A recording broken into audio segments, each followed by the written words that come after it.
The chapel bells still rang as I ran. White silk tore against rose thorns, the sound of ripping fabric barely audible over my racing heart. Behind me, voices called my name, but I couldn't stop. Not when my lungs were finally filling with air that didn't taste like lies. "Alina! Alina! Where are you going?" My sister's voice cut through the humid Charleston air, sharp with panic. I pressed myself against the old oak tree, its bark rough against my exposed shoulders. The bodice of my dress felt like a cage. Through the Spanish moss, I could see the guests spilling onto the lawn. My mother stood at the center, her face twisted in mortification as she gestured wildly to the groomsmen. Somewhere in that crowd was David, the man I'd just left at the altar, the man my father had chosen for me, the man whose kiss felt like drowning. I kicked off my heels and ran barefoot across the cobblestones, my veil floating behind me like a ghost. The old cemetery stretched ahead, weathered headstones casting long shadows in the afternoon sun. I'd played here as a child, hiding among the monuments when the world became too much. As I rounded the corner of the mausoleum, I stopped short. A black car waited in the shadows, engine purring softly. The passenger door hung open like an invitation. And behind the wheel sat a man I hadn't seen in 5 years, yet recognized in the space between one heartbeat and the next. Victor Hale. His dark hair was longer now, touching his collar, his jaw more defined, carved by years and whatever storms had shaped him since he'd vanished from my life. But his eyes were the same stormy gray that had haunted my dreams. The same? Eyes that had watched me from across crowded rooms when I was 17, and he was my brother's best friend. "Get in," he said, his voice deeper than I remembered, rougher around the edges. I should have asked questions, should have demanded explanations, should have wondered how he knew I'd be here, how he'd found me in this moment of complete collapse. Instead, I gathered my ruined dress and slipped into the passenger seat. The door closed with a soft click, sealing us inside the cocoon of leather and cedar cologne that smelled exactly like the memory I'd tried to bury. He didn't speak as he pulled away from the chapel. Didn't ask why I'd run or where I wanted to go. He simply drove, taking us deeper into the low country, where the roads narrowed and the world grew quiet. "Why were you there?" I finally whispered, my voice hoarse from running. His knuckles were white on the steering wheel. "I heard about the wedding, that's not an answer." He glanced at me then, just for a moment, and I saw something raw in his expression. "Ah!" Something that made my chest tighten with a feeling I'd spent years trying to forget. "I couldn't let you marry him," he said simply. The Spanish moss parted like curtains as we drove deeper into the marsh, the salt air mixing with the scent of jasmine and secrets. The distance, I could see a house emerging from the trees, all dark wood and wide porches, isolated and beautiful. "Where are we going?" I asked, though part of me already knew. "Somewhere you can breathe," he said. As we pulled into the circular drive, I realized I was still wearing my engagement ring. The diamond caught the light streaming through the windshield, a sharp reminder of the life I'd just abandoned. Without thinking, I slipped it off and let it fall to the car floor. Victor noticed. He always noticed everything. "No regrets?" he asked as he turned off the engine. I looked at the house, then at him. At The man who disappeared when I needed him. Moston returned when I'd finally found the courage to save myself. "Not yet," I said. But as he came around to open my door, as his hand brushed mine when he helped me out, I wondered if I was trading one kind of trap for another. I guess the way Victor looked at me like I was something precious and dangerous, all at once, made me forget why I'd been running in the first place. It made me want to run towards something instead of away from it. That terrified me more than any wedding ever could. The house breathed around us as Victor led me through rooms that felt both foreign and familiar. Everything was rich mahogany and soft light, the kind of masculine elegance that whispered of old money and older secrets. My bare feet were silent on the hardwood floors. My wedding dress, a ghostly trail behind me. "There's a room upstairs," he said, not quite meeting my eyes. "Clean clothes, whatever you need." I wanted to ask him how long he'd been planning this, how he'd known I would need rescuing, but the questions felt too heavy for the fragile peace settling between us. Instead, I followed him up the curved staircase, my fingers trailing along the smooth banister. At the top, He opened a door to reveal a bedroom bathed in golden afternoon light. A white cotton shirt lay folded on the bed. Clearly meant for me. "I'll be downstairs," he said, already turning away. "Victor." He stopped his hand on the doorframe, but didn't turn around. "Thank you," I whispered, his shoulders tensed. "Don't thank me yet, Alina. You don't know what you've walked into." Then he was gone, leaving me alone with the weight of his words and the sound of my own racing heart. I peeled out of the wedding dress slowly, each layer falling away like skin I'd outgrown. The corset had left red marks across my ribs, and I traced them with wondering fingers. Evidence of the life I'd almost accepted, a cage I'd almost locked myself inside. Victor's shirt fell to mid-thigh, soft cotton that smelled like cedar and rain. In the mirror I looked like a different person, smaller somehow, but not diminished. Freed, I found him in the kitchen, standing at the window, a glass of whiskey in his hand. The late sunlight caught the gold in his dark hair, and for a moment he looked exactly like the boy I'd fallen in love with when I was too young to understand what love could cost. "Better?" I asked without turning around. "Different," I said, moving to stand beside him. "How long have you had this place?" 3 years. He took a slow sip.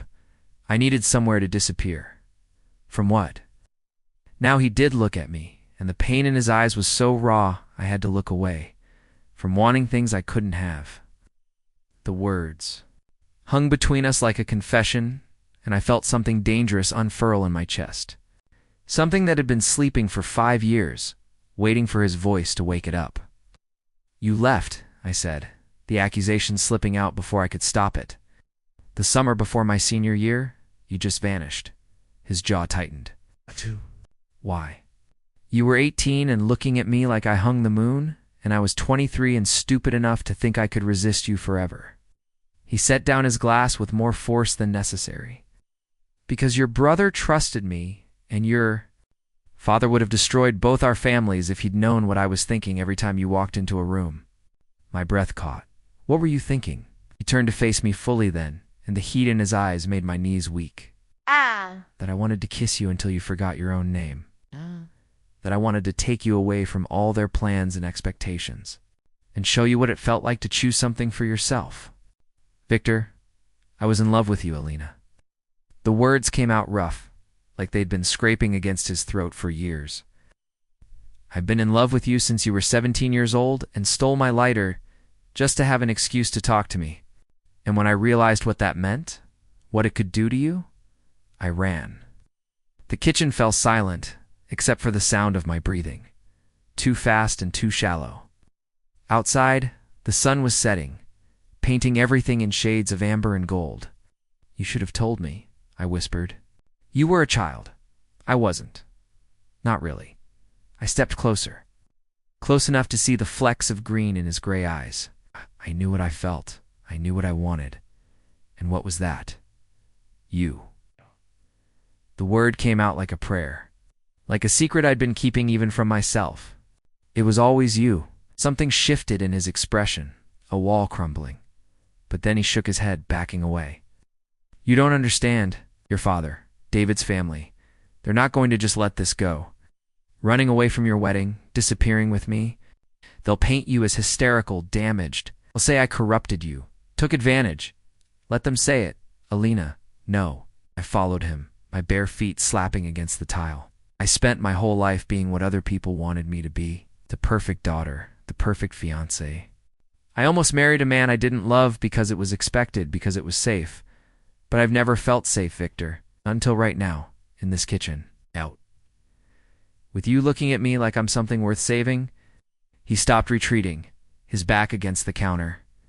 I could see his pulse jumping at his throat, could smell the whiskey on his breath. "You don't know what you're asking for," he said, but his voice lacked conviction. "Then show me." For a moment, we just stared at each other. The air between us crackled with 5 years of suppressed longing, with all the words we'd never said and all the touches we'd never allowed ourselves. Then his control snapped.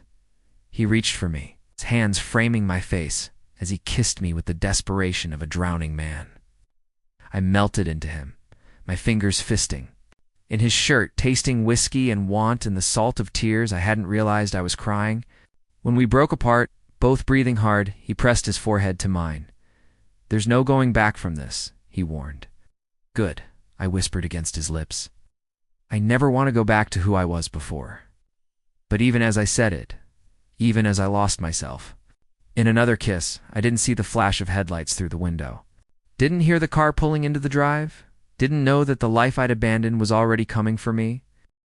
The pounding on the door shattered the moment like glass. Victor pulled away from me instantly, his body going rigid. Through the kitchen window, I could see 2 black SUVs parked in the circular drive, their headlights cutting through the gathering dusk. "Stay here," Victor said. But I was already moving toward the front door. "Alina, wait," I darted him. I'd spent my whole life hiding behind other people, letting them fight my battles. Not anymore. I threw open the door before Victor could stop me. My father stood on the porch, flanked by 2 men in dark suits. Behind them, I could see David emerging from the second SUV, his face a mask of controlled fury. "Get your things," my father said without preamble. "You're coming home?" "No." The word came out steady, stronger than I felt. "I'm not." His eyes flicked past me to Victor, who'd appeared at my shoulder. The contempt on my father's face was withering, of course. "Victor Hale." My father's voice dripped with disgust. I should have known. "Did you plan this together? Was this some kind of sick revenge?" "Revenge." I stepped forward, positioning myself between them. "For what?" My father's laugh was cold. "Ask your knight in shining armor. Ask him why he really disappeared 5 years ago." Something shifted in the air. I turned to look at Victor, and the guilt on his face made my stomach drop. "Victor." He wouldn't meet my eyes. "Tell her," my father commanded. "Tell her about the deal we made." "What deal?" My voice sounded small, childlike. Victor's jaw worked, his hands clenching at his sides. When he finally spoke, his voice was barely above a whisper. "Your father paid me to leave. $50,000 to disappear from your life and never contact you again." The words hit me like a physical blow. I stepped back, wrapping my arms around myself. "You took money to abandon me?" "Alina, it wasn't like that." "Then what was it like?" I could hear the hysteria creeping into my voice. "Explain it to me, Victor. Make it make sense." He reached for me, but I flinched away. The hurt that flashed across his face should have satisfied me, but it only made everything worse. "I was 23 and broke," he said. "My mother was sick. Cancer. The treatments were draining everything we had. Your father knew that. He offered me a choice: take the money and disappear, or watch my mother die because I was too selfish to let go of a teenage crush. I wasn't a crush." Tears were streaming down my face now. "You said you loved me." "I did. I do." He took a step toward me, his hands outstretched. "That's why I took the money. Because loving you meant letting you have the life you deserved, not dragging you down into my mess." How noble. My father's voice cut through the moment like a blade. "And today? What's your excuse for kidnapping my daughter on her wedding day?" "I didn't kidnap anyone." Victor's voice hardened. "She ran. I just gave her somewhere to run to, because you're so selfless." David spoke for the first time, his voice thick with sarcasm as he climbed the porch steps. "Or maybe because you saw an opportunity. The Harrington fortune is worth a lot more than $50,000 now." "That's not what this is about," I said. But even as the words left my mouth, doubt crept in like poison. How had Victor known about the wedding? How had he been waiting in exactly the right place, at exactly the right time? "Alina." Victor's voice was desperate now. "Look at me." I did, and I wanted so badly to believe him. To believe that the kiss we'd shared minutes ago was real, that the confession in the kitchen had been true. But I'd believed in people before. I'd trusted my parents to want what was best for me. I'd trusted David when he said he loved me. I'd trusted Victor once. And he'd taken money to walk away. "I need to think," I said quietly. "There's nothing to think about." My father's voice was firm, final. "You're coming home now, or I'll have these gentlemen escort you." The 2 men in suits moved forward, their intentions clear. "Wait." Victor stepped between us, his body a shield. You can't force her. She's an adult. She's a confused young woman who ran away from her wedding in a moment of panic. My father's voice was calm, reasonable, the voice he used in boardrooms when he was crushing his opponents. And you're the predator who took advantage of that confusion. I could have you arrested. For what? Giving her a ride? For coercion? Kidnapping? Take your pick. My father pulled out his phone. One call. Victor. That's all it would take. Unless my daughter comes home willingly right now, I'll make sure you spend the next decade in prison. Don't. The word burst out of me. Don't do this. My father looked at me, and for a moment I saw something like pity in his eyes. Then make the right choice, Alina. Come home. We'll get you the help you need. Therapy. Rest. In a few months, when you're thinking clearly, we can discuss your future. My future. I laughed, and the sound was bitter. You mean the future you've already planned? The future where I marry David and produce heirs and pretend to be happy? The future where you honor your commitments, my father corrected, where you don't throw away everything over a childhood infatuation. I looked at Victor, at the man who'd kissed me like I was his salvation, who'd confessed his love and then shattered it in the same breath. Did you ever plan to tell me? I asked him. About the money. His silence was answer enough. Alina, please. He reached for me again, and this time I let him take my hand. His fingers were trembling. I was going to tell you tonight. I wanted to explain everything, to make you understand why I stayed away. But then you kissed me, and I forgot why I'd ever thought I could resist you. How convenient, David said. She kisses you, and you suddenly forget about the small detail of being paid to break her heart. Shut up, David. I didn't take my eyes off Victor. This isn't about you, isn't it? I'm the one you were supposed to marry. I'm the one who's been waiting at that chapel for 2 hours while you ran off with your brother's best friend. You don't love me? The words came out flat, factual. You love my father's connections. The merger between our families. Don't pretend this is about anything else. David's face flushed. Maybe I don't love you the way he does. He gestured dismissively at Victor. But I would have been good to you. I would have given you stability, security. What's he going to give you? Poetry and poverty? He gave me a choice, I said softly. That's more than any of you ever did. My father's expression hardened. Then you choose to throw your life away. Very well. But understand this, Alina. If you walk away with him right now, you're done.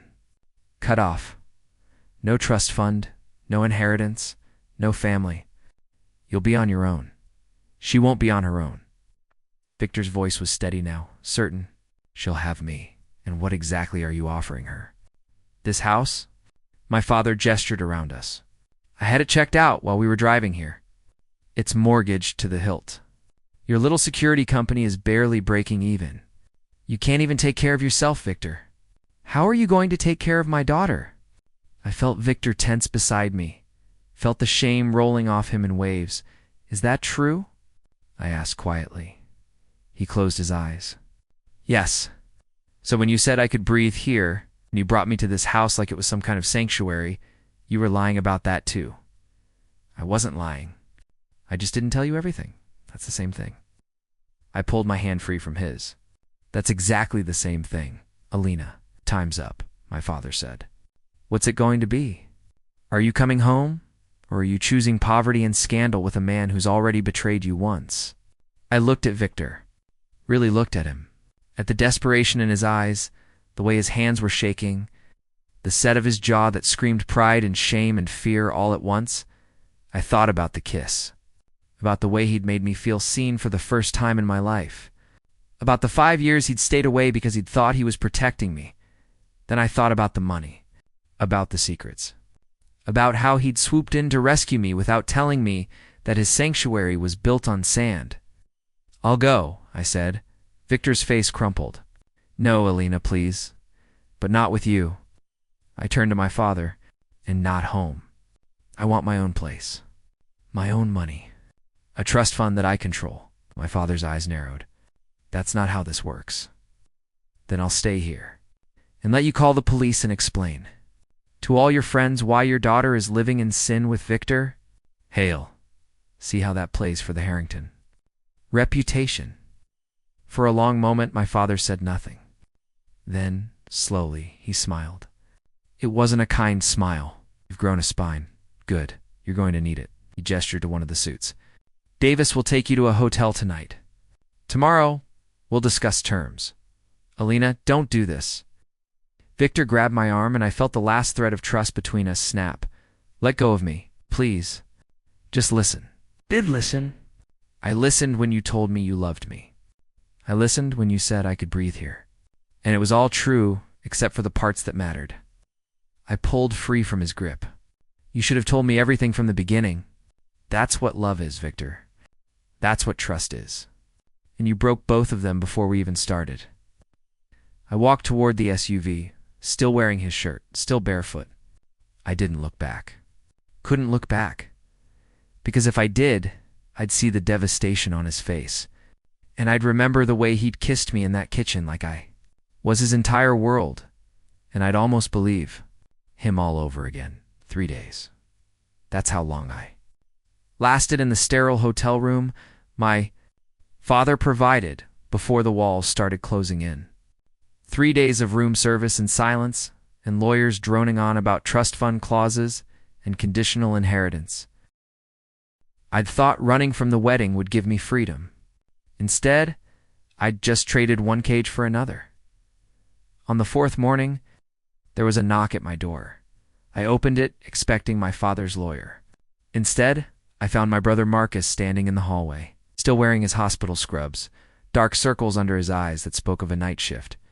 Can I come in? I stepped aside wordlessly. We hadn't spoken since the wedding. Hadn't spoken since he'd stood beside David at that altar, watching me break every expectation our family had ever placed on me. Marcus walked to the window, looking out at the Charleston skyline. When he finally spoke, his voice was careful, measured. Dad's planning something. My stomach tightened. What kind of something? He's filing for a conservatorship. Says you had a breakdown, that you're not capable of making sound decisions. Marcus turned to face me. He's going to have you declared mentally unfit, Alina, and then he'll control everything. Your money, your life, your choices. The room tilted. He can't do that. He can try. And with enough lawyers and the right doctors, he might succeed. Marcus moved closer, his expression grim. Is it true? About you and Victor? I don't know what you heard. I heard you ran from your wedding straight into his arms. I heard Dad paid him off 5 years ago to stay away from you. He paused. I heard Victor's been watching you this whole time. That he never really left. My breath caught. What? He kept tabs on you, Alina. Through me. He'd call every few months, ask how you were doing, if you were happy. I thought he was just being friendly, checking in on his best friend's little sister. Marcus's laugh was bitter. I didn't realize he was in love with you. I sank onto the edge of the bed, my mind reeling. You knew about the money? Not until Dad told me. 2 days ago, when he was building his case against you. Marcus crouched in front of me, forcing me to meet his eyes. But I know Victor. He wouldn't have taken that money unless he was desperate. He said his mother was sick. She was cancer. She died 6 months after he left. Marcus's voice softened. He used every penny your father gave him on her treatment. Came out of it with nothing but debt and guilt. Tears burned behind my eyes. Why didn't he tell me? The same reason he took the money in the first place. He thought he was protecting you. Marcus stood, pacing. Victor spent his whole life trying to prove he's good enough. Good enough for our family, for our circles, for you. And every time he gets close, someone reminds him that he's not. That he's just the kid from the wrong side of town who got lucky with a scholarship. I never cared about that. I know, but he did. And Dad knew exactly which buttons to push. Marcus pulled out his phone, showing me a series of text messages. Victor's been texting me since he left his house. He's desperate to talk to you. I read the messages, each one more raw than the last. Apologies. Explanations, please. And then, at the bottom, one that made my blood run cold. Your father's going to hurt her. I know what he's planning. Please, Marcus. Let me explain before it's too late. What does he mean? I looked up at my brother. What's Dad planning? Marcus's jaw tightened. The conservatorship is just the start. Once he has legal control, he's going to commit you. There's a private facility in Virginia. Very discreet. Very expensive. They specialize in wealthy families with difficult daughters. The words hit me like ice water. That's not legal. It is if the doctors he's paying say you're a danger to yourself. And with your dramatic flight from the wedding, your unstable relationship with Victor, your refusal to come home. Marcus shook his head. He can make a case. So what do? You fight back. But you can't do it alone, and you can't do it broke. He pulled an envelope from his pocket. This is from Victor. He asked me to give it to you. Said it might help. I took the envelope with trembling hands. Inside was a flash drive and a handwritten note. Alina, I know I don't deserve your trust, but I need you to know the truth about your father, about David, about why I really came back. The answers are on this drive. Use them however you want. I won't blame you if you hate me, but please be careful. Your father is more dangerous than you know. V, what's on it? I asked. I don't know. Victor wouldn't tell me. Marcus moved toward the door. But whatever it is, it was important enough for him to risk everything to get it to you. He knows Dad's watching him. Knows if he gets caught interfering, Dad will have him arrested. Then why take the risk? My brother smiled, sad and knowing. Because he loves you? And sometimes, love makes us do stupid, reckless things. After Marcus left, I sat alone with the flash drive, turning it over in my hands. Part of me wanted to throw it away, to forget Victor and his secrets and build a new life on my own terms. But I thought about the conservatorship, about the private facility in Virginia, about my father's face when I defied him, the cold promise in his eyes. I plugged the drive into my laptop. What I found made me wish I'd stayed ignorant. Financial records, emails, photographs, years of documentation showing that David's family business was a front for money laundering, that my father had been helping them hide millions in offshore accounts, that my wedding wasn't about love or even social climbing. It was about keeping me quiet, because buried in those files was a photograph dated from 6 months ago. Me having coffee with a journalist who'd been investigating David's family, a journalist I'd met by accident, who'd asked casual questions about my fiancé that I'd answered without thinking. A journalist who died in a car accident 2 weeks later. The official report called it brake failure. An accident. But attached to the photograph was an email from my father to David's father. Problem contained. Wedding proceeds as planned. She doesn't remember enough to be dangerous, but keep her close until after the ceremony. Once married, she'll be legally protected from testifying. My hands shook so hard I could barely scroll. They'd killed someone to protect their secret, and they'd been planning to use me as a shield, an insurance policy wrapped in white silk and promises. That's when I understood. Victor hadn't swooped in to rescue me because of some romantic notion. He'd been trying to save my life. The knock at the door made me jump. I closed the laptop, heart pounding, and checked the PEE. PHOL. Victor stood in the hallway, soaking wet from rain I hadn't noticed starting. His hair was plastered to his forehead, his white shirt transparent against his skin. He looked desperate, dangerous, beautiful. I opened the door. You weren't supposed to come here, I said. I know. He stepped inside, and I could smell the rain on him. The cedar cologne faded, but still present underneath. Did Marcus give you the drive? Yes. Did you look at it? Yes. He waited, water dripping onto the carpet, his chest rising and falling with shallow breaths. You should have told me, I said. About all of it. The money, your mother, what you were investigating? I wanted to. He moved closer, close enough that I could see the gold flecks in his gray eyes.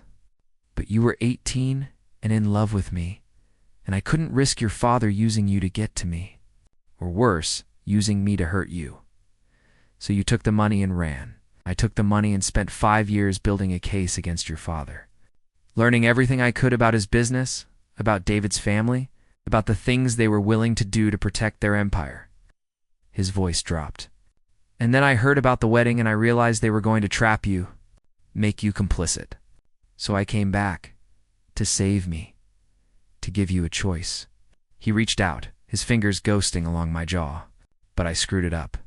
I should have been honest from the beginning. Should have told you about the house, about my debts, about why I was really there. Instead, I was selfish.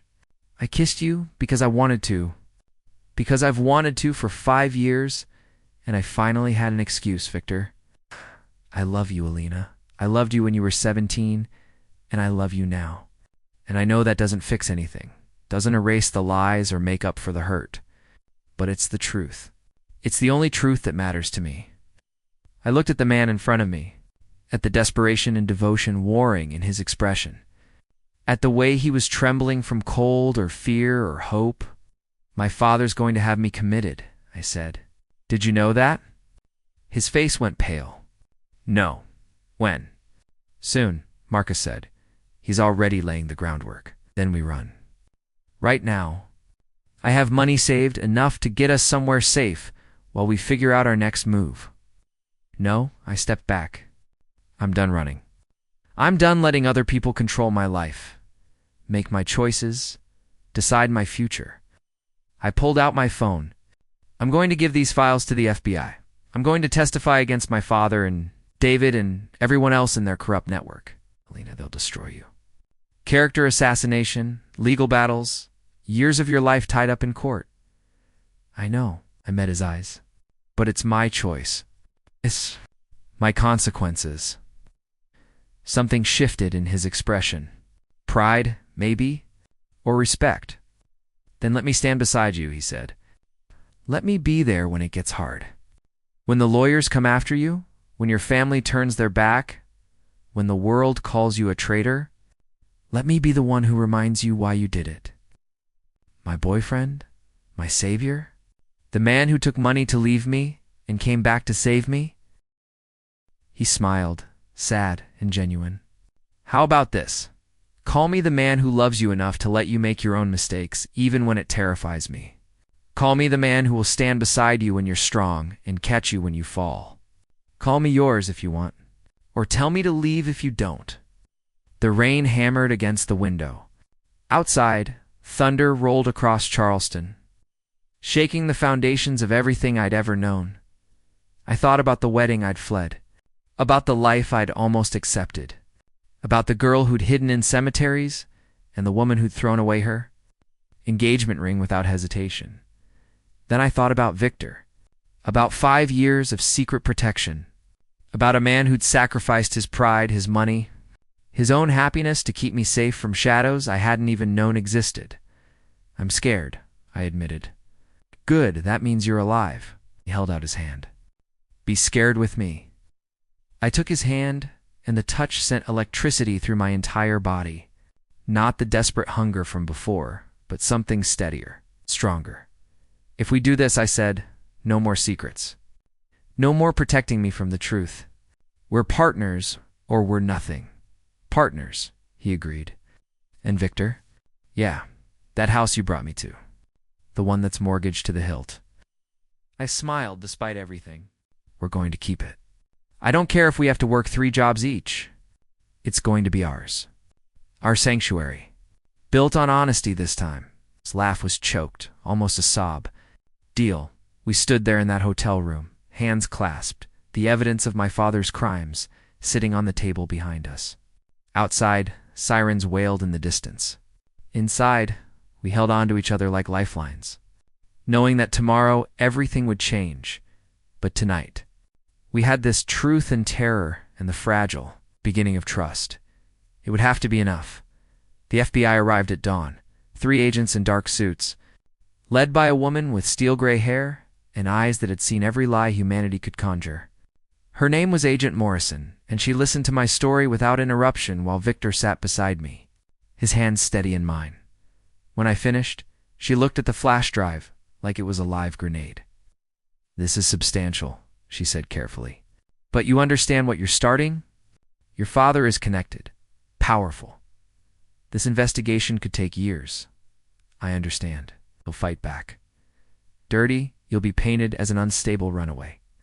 A scorned bride seeking revenge. Let him try. My voice was steady. I have the truth. Agent Morrison smiled then, sharp and approving. Good. We'll need you to make an official statement. Go through everything in detail. Can you do that today? I looked at Victor. He squeezed my hand. Yes, I said. I can do that. By noon, the news was everywhere. Federal agents raiding the Harrington estate. David and his father taken into custody. My mother on the front steps, her perfectly composed face cracking under the camera flashes. And my father. They arrested him at his office. Led him out in handcuffs past reporters and colleagues and the ghost of his carefully constructed reputation. On every screen, his face was a mask of fury. But underneath, if you looked close enough, you could see the fear. My phone rang incessantly. My sister, my aunts, family, friends, demanding explanations. Calling me a traitor, a liar, worse things I wouldn't let myself hear. I turned it off. How do you feel? Victor asked. We were back at his house, our house, watching the sun set over the marsh. The same view from that first day, but everything was different now. Lighter, I said, and terrified. And guilty? Guilty? My mother, my sister. They're going to be destroyed by this too. They didn't know. They were as much prisoners as I was. Victor pulled me against his chest, his heartbeat steady beneath my ear. You gave them a chance to be free too. What they do with it is their choice. 3 months later, the trial began. I testified for 4 days. Told the jury everything I'd seen, everything I'd discovered, every conversation I'd overheard but hadn't understood until the pieces came together. David's lawyers tried to tear me apart on cross-examination, called me a jilted bride, a woman scorned, a daughter with daddy issues seeking attention. But the evidence didn't lie, and neither did the other victims, who came forward once they knew they weren't alone. The verdict came on a Thursday, guilty on all counts. My father would spend the next 20 years in federal prison. David's father got 15.